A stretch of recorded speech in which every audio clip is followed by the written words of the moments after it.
Hello and welcome back to the channel. This is your physics tutor and we're starting off with Unit 1, Kinematics, subtopic 1.1, Position, Velocity, and Acceleration.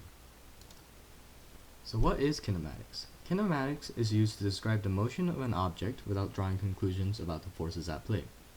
What do we mean by that? Well, basically, although forces on an object cause it to accelerate via F equals ma, we do not concern ourselves with the calculation of any of these forces and only worry about the physical movement of the object. This motion can be described by its relative position, velocity, and acceleration. Key things to understand is that these are all functions that change with respect to time. So for example, x of t or v of t. Sometimes there's a of t, but most physics 1 kinematic problems deal with constant acceleration. Next, they all have direction and magnitude, which means that they are all something called vectors, which we will cover later in this video. And finally, they are all dependent on something called a reference point, where relative functions of motion may differ. Next, these are the most basic equations for kinematics. Now you might be wondering, well, what about all those other formulas available, like the timeless equation or the average velocity equation? Well, essentially, we can derive all those with these two right here. So for example, if we solve for acceleration from the second equation, we get v minus vo over t as acceleration. And that's the basic equation for acceleration too. Now if we plug this a into this first equation, we get vot plus 1/2 times v minus vo over t times t squared. And once we cancel this, and once we solve this one out, it actually becomes v plus vo over 2 times t, which is actually equal to the average velocity equation, because, well, this is the average velocity, and you're multiplying it by this, the time. Right. And once we have that, right, so we had v plus vo over 2 times t is equal to position, right? So then, if we want to solve for the timeless equation, right, we need to get rid of this t right here. And to do that, we solve for t from the second equation. So that means t is equal to v minus vo over a. And then you plug that into here. And then what you end up getting is v squared minus vo squared over 2a is equal to changing x. Alright, so that's the derivation of the timeless equation. So these two equations right here are basically all you need to know for kinematics if you're able to derive equations like this or any other equations. So this is not on the AP, but it might be useful. So if you know simple calculus, you might be able to recognize that these functions of motion are simply the derivations and integrals of each other. So, for example, a of t is a change in v with respect to time, v of t is a change in position with respect to time. In other words, a of t equals dv over dt, and v of t equals dx over dt, which implies that v of t is the integral of a of t dt, and x of t is the integral of v of t dt. And so, like for example, if we go back to our previous slide, you can actually see that v, the function for v, is actually the derivative of the function of x. And so I do believe that the exam does allow the use of calculus to solve problems, although it's not required.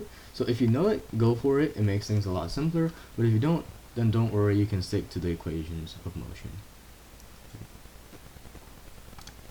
Alright, so let's look at an example. So the first 10 meters of a 100-meter dash are covered in 2 seconds by a sprinter who starts from rest and accelerates with a constant acceleration. The remaining 90 meters is run at the same velocity the runner had after the 2 seconds. So part A is determine the sprinter's acceleration during the first 2 seconds. So, what do we know about the first 2 seconds? We know that how far the sprinter went, which is 10 meters right here. And we know how long it took, which is 2 seconds. So then we can use the displacement formula, which gives us that 10 meters is equal to the sprinter's initial velocity times time plus 1/2 times the sprinter's acceleration, which is what we're solving for, times the time squared, so 2 squared, right?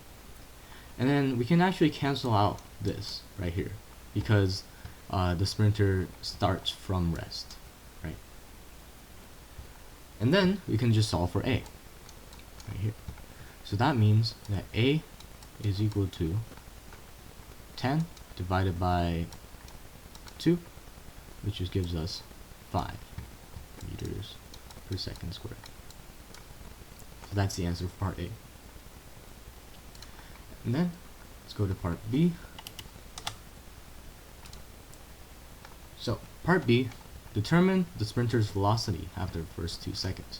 So we solve for the acceleration from the part A, which gave us A is equal to 5 meters per second squared. Now, if we were to determine the sprinter's velocity after the first 2 seconds, we can use the second equation that we saw before, which was equal to V equals VO, plus AT. Right. So VO is 0, so you don't have to worry about that. And then A is equal to 5, and T is equal to 2. So then this is just simply equal to 5 times 2 equals 10 meters per second for the sprinter's velocity after the first 2 seconds, right? So part C, determine the total time needed to run the full 100 meters. So what do we know about time so far? We know that during the first 10 meters, it took 2 seconds, right? And so all we need to know is the amount of time it took to cover the remaining 90 meters. We do this by solving the fact that displacement is equal to velocity times time when there is no acceleration, remembering the fact that the runner has constant velocity after the first 2 seconds. Then we get 90 is equal to the velocity we saw from part B, which was 10, multiplied by the time, right? And then, and then we can just solve for T, which would be 9 seconds. So that's the amount of time it takes to cover the 90 meters, right? And so we just add 2 seconds, the original 2 seconds, to that time, 9, and then we get 11 seconds as our answer. Okay, so one important distinction to make is between displacement and distance. While distance is the total length that the object covers when undergoing motion, displacement is a change in position of the object. So what does this mean? Well, take for example John, who goes from point A to point B, right? So in the case that John takes this route, right, the total distance that he travels is x plus y, right? However, the total displacement is a change in position, which would be z, right? So the displacement is actually equal to z, which is different than x plus y. However, well, the distance and displacement can be the same in certain cases. For example, he just goes on a straight line from A to B, right? So in this case, the distance he travels is actually equal to z, and this change in position is equal to z as well.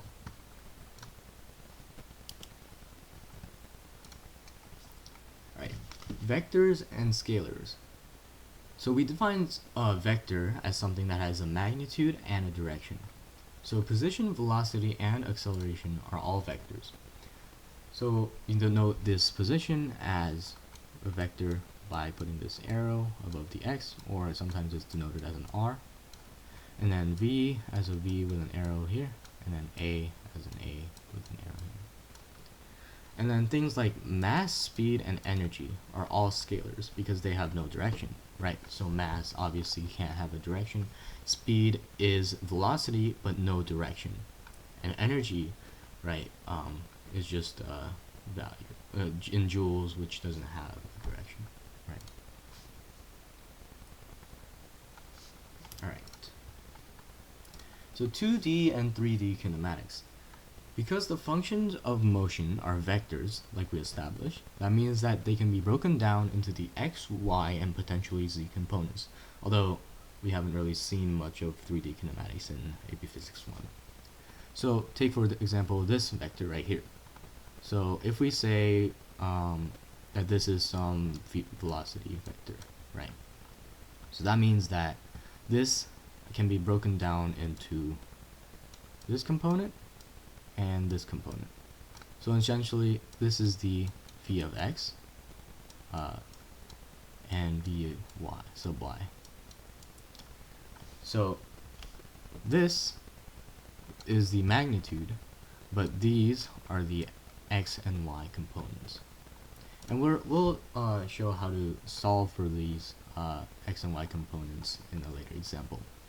And maybe take this other example where we can divide this vector into these two components of x and y here, right? Projectile motion. So, using the fact that velocities are vectors, we are able to split it into x and y components through trigonometry. With projectile motion, the acceleration due to gravity is equal to g, which is 9.81 meters per second, or usually approximated as 10 meters per second on Earth, squared on Earth. So yeah. So if we have, say, this vector, should be vector v, right? We have this x component, so v of x, and this y component, v sub y. Right? So if this projectile, let's say, is an object here that's shot with initial velocity VO, right?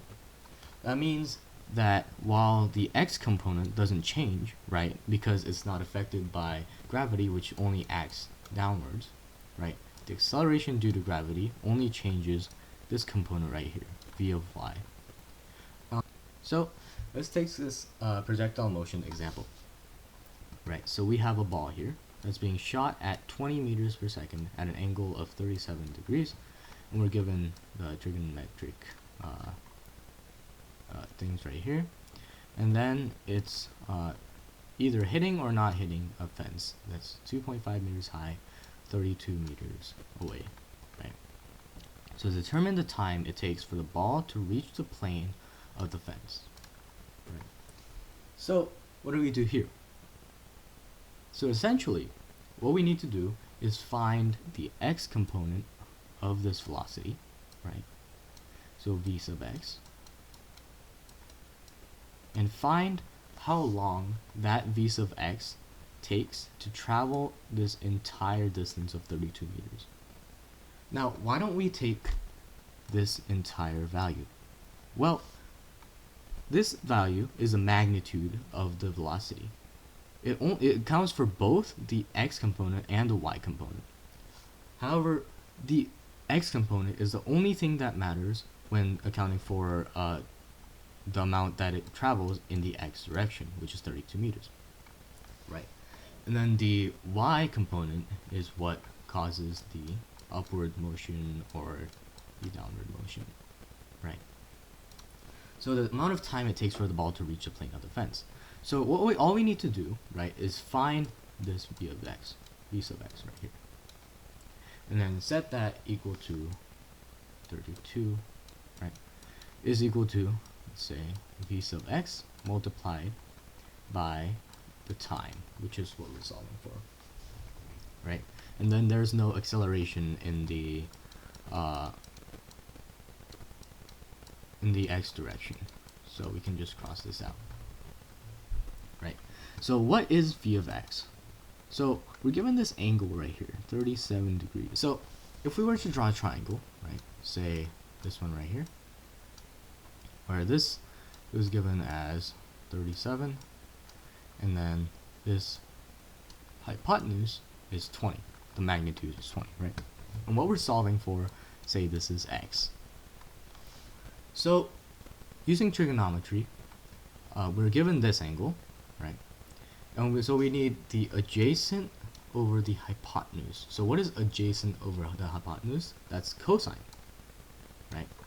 So the cosine of 37, right, which is given to us right here, it's 0.8.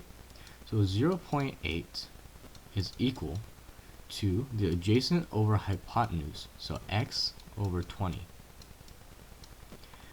And so what you get is x is equal to 16. Right? So then if you have 16, right, so that is basically v of x. v of x is equal to 16. And so we plug that into here, right? So then we can just solve for t. So if this is 16, t is equal to 32 over 16, which gives us t equals 2 seconds. Right. So part B, will the ball hit the fence? If so, how far below the top of the fence will it hit? If not, how far above the fence will it pass it?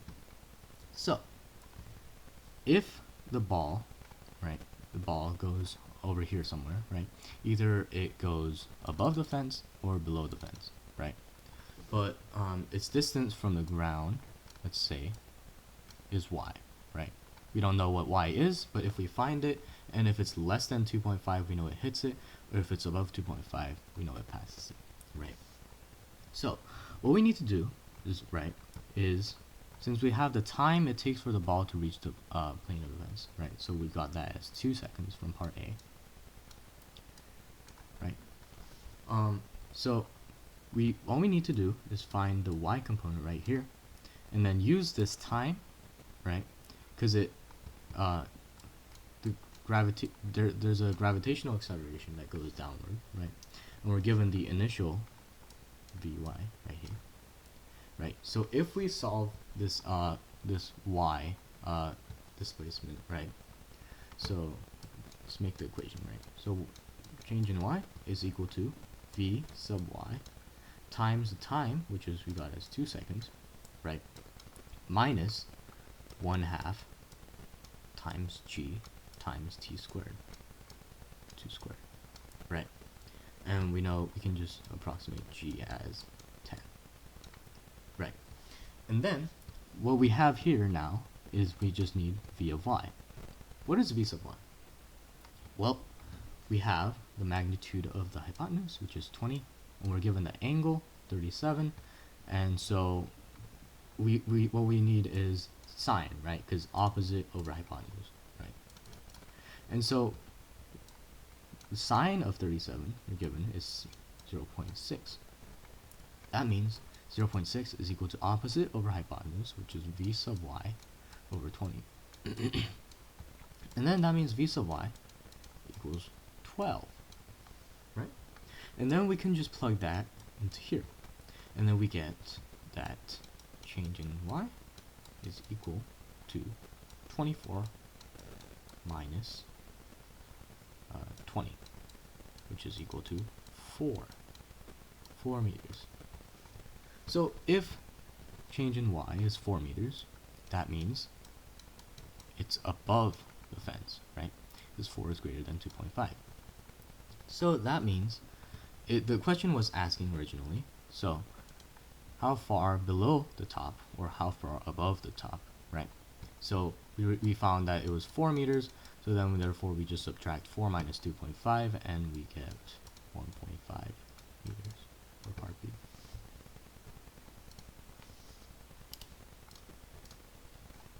Alright, reference points.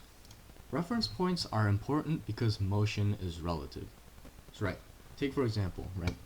You're driving in a car that goes, let's say, 30 miles per hour, right? You're in this car, right? And then you see a car next to you that's driving, say, 35 miles per hour, right? Well, obviously, you're not going to see that car zoom past you with a speed of 35 miles per hour, right? What you're going to see is actually that the car next to you goes 5 miles per hour relative to you, right? 35 minus 30. Okay, so that's just a simple example, and so now let's look at a more complex example. So imagine you're riding a bicycle to the back of a crate that is sliding to the front of a boat that is going against the current of a river. If the velocity of the river is Vr relative to the ground, the boat is Vb relative to the river, and the crate is Vc relative to the boat, and your bicycle is Vb relative to the crate, what is your velocity relative to the ground?